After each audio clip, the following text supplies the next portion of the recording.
No versículo 10 do capítulo 2 de Apocalipse está escrito: "Se fiel até a morte, e dar-te-ei a coroa da vida." Muitos caminham com sincero desejo de saber qual a vontade de Deus para suas vidas. Devemos viver sempre assim, procurando saber se estamos vivendo no centro da vontade de Deus. Mas nesta caminhada não podemos ficar parados de braços cruzados, esperando que uma luz divina nos mostre a direção correta. É no caminho que o Senhor se revela a nós. Foi assim com os discípulos, no caminho de Emaús. Foi assim quando o Senhor escolheu os seus discípulos. Todos eles estavam caminhando, vivendo as suas vidas, quando no caminho o Senhor se manifestou a eles. Este é o propósito de Deus para nós. Precisamos continuar caminhando sempre adiante e nunca devemos retroceder. Falando sobre isso, o apóstolo Paulo comparou o cristão fiel a um atleta que se prepara para uma competição. O atleta tem um alvo. O crente deve ter um alvo também. Em Esmirna, a recompensa para o atleta vencedor era a coroa de louros. Mas no reino dos céus, a recompensa para os cristãos fiéis será a coroa da vida. E não se trata de uma coroa corruptível, de uma vida passageira e sem propósito, mas da coroa da vida eterna e cheia de beleza e glória.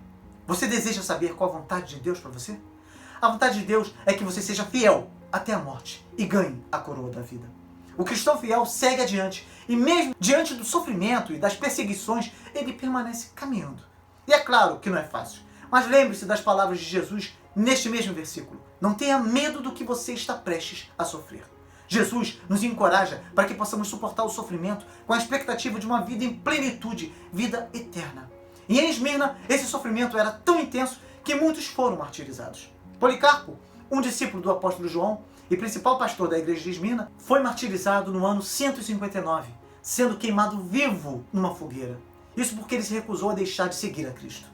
Ante as ameaças que lhe eram feitas, que instavam para que amaldiçoasse a Cristo, ele respondeu: "Por 86 anos tenho sido servo de Cristo, e ele nunca me fez mal algum. Como posso blasfemar de meu rei que me salvou?" Eles prepararam uma fogueira, mas segundo se diz, o fogo fez um arco ao seu redor e não o tocou. Um milagre presenciado por todos.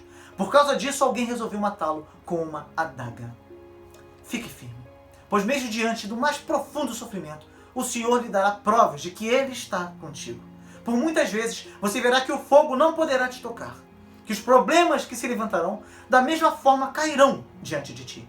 Mas em outras ocasiões, as dores serão inevitáveis. As lutas parecerão grandes demais. Paulo tem muito a nos ensinar quando o assunto é perseguição e sofrimento. Ele foi perseguido em Antioquia da Psídia, em Atos 13:50. Em Icônio, em Atos 14, 2 e 5. Em Listra, Paulo foi apedrejado, Atos 14, 19. Em Corinto, Paulo tomou a decisão de deixar os judeus e ir para os gentios, Atos 18, 6. E quando retornou para Jerusalém, os judeus o prenderam no templo e quase o mataram. O livro de Atos termina com Paulo em Roma, sendo perseguido pelos judeus. E foi em Roma que, de acordo com a tradição, Paulo foi decapitado durante o reino do imperador Nero, em meados dos anos 60, no local que posteriormente foi construída a Abadia das Três Fontes. Paulo foi fiel até a morte, e o que levou a viver dessa maneira era que ele sabia, por experiência própria, que Deus não permite que sejamos tentados além das nossas forças. Pelo contrário, juntamente com a tentação, nos proverá livramento, de sorte que a possamos suportar. Para Paulo, viver era Cristo e o morrer era lucro. Essa deve ser a nossa certeza também, pois os sofrimentos do presente não podem ser comparados com a glória que em nós será revelada. O que nos aguarda após a linha de chegada no reino dos céus é a coroa da vida eterna. Ore comigo. Senhor Deus, os sofrimentos do presente não podem ser comparados com a glória que em nós será revelada. Que tenhamos em mente que Tu jamais nos abandonarás e que nas horas mais difíceis Tu serás a nossa força e a nossa esperança. Que possamos continuar a prosseguir para o alvo que Tu tens traçado para nós. Não nos deixes estagnar, achando que devemos esperar por direcionamento enquanto nada fazemos. É quando caminhamos que Tu nos dá essa direção. Tu, ó Deus, com tremendos feitos, nos respondes em Tua justiça.